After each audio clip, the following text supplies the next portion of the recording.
থেকে নেমে আসা পাহাড়ি ঢলে কুশিয়ারা নদীর বাঁধ ভেঙে পানি ঢুকছে সিলেটের জকিগঞ্জের নিম্নাঞ্চলে। সেখানে আছেন সহকর্মী আমিনুল ইসলাম, সরাসরি যাচ্ছি তার কাছে।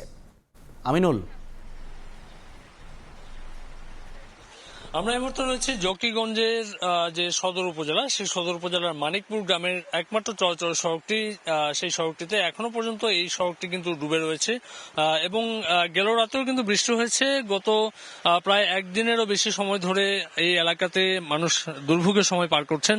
এখনো পর্যন্ত যেসব এলাকা পানিতে নিমজ্জিত রয়েছে, যেসব নিম্নাঞ্চল, সেই এলাকার মানুষজন তাদের গবাদি পশু উঁচু স্থানে সরিয়েছেন, কিন্তু এই এলাকাগুলো থেকে এখনো পর্যন্ত পানি সরে না যাওয়ার কারণে তাদের যে চলাচলের তীব্র ভোগান্তি সেটি কিন্তু রয়েছে। এখন যেহেতু সকালবেলা তাদের যাদের খুব বেশি প্রয়োজন তারা বের হয়েছেন, যারা এখনো বের হতে পারেননি তারা বিকল্প রাস্তা খুঁজছেন এবং এখনো যেসব এলাকাতে একমাত্র চলাচলের সড়ক, যেটি বিশেষ করে এই মানিকপুর এলাকা, মানিকপুর সহ এখানে 3টি গ্রাম রয়েছে, এই 3টি গ্রামের মানুষের একমাত্র চলাচলের সড়কটি এখানে ডুবে রয়েছে। এখানে প্রায় হাঁটু সমান পানি রয়েছে এবং এই এলাকার ছাড়া কিছু কিছু এলাকা ভেসে উঠেছে, যেহেতু ভারী বৃষ্টিপাত বন্ধ রয়েছে, এখনো গুড়ি গুড়ি বৃষ্টিপাত থেকে থেকে অব্যাহত রয়েছে এবং রাতে কিছুটা ভারী বৃষ্টি অব্যাহত ছিল। এবং পাশাপাশি ভারতের যে অংশটি রয়েছে, আপনারা জানেন যে জকিগঞ্জের নিকটবর্তী এলাকা হচ্ছে ভারতের করিমগঞ্জ, এবং এই এলাকা থেকে কুশিয়ারা নদী হয়ে যে পানিটি আসছে সেই পানিটি এখনো পর্যন্ত ভাঙন এলাকা দিয়ে প্রবেশ করছে।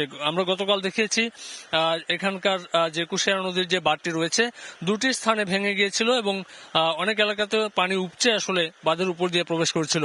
যে দুটি এলাকা এখনো ভাঙন রয়েছে সেটি মেরামত না করার কারণে কিন্তু এখনো পর্যন্ত এই পানি যে ঢোকার যে পরিস্থিতি সেটি এখনো রয়েছে।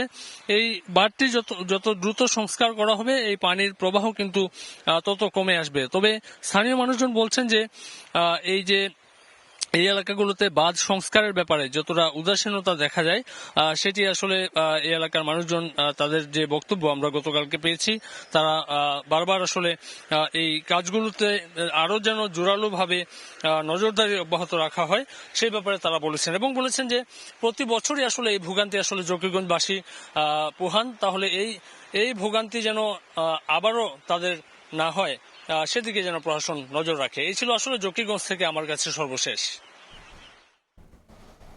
সিলেটের প্লাবনের খবর জানাচ্ছিলেন রিপোর্টার আমিনুল ইসলাম।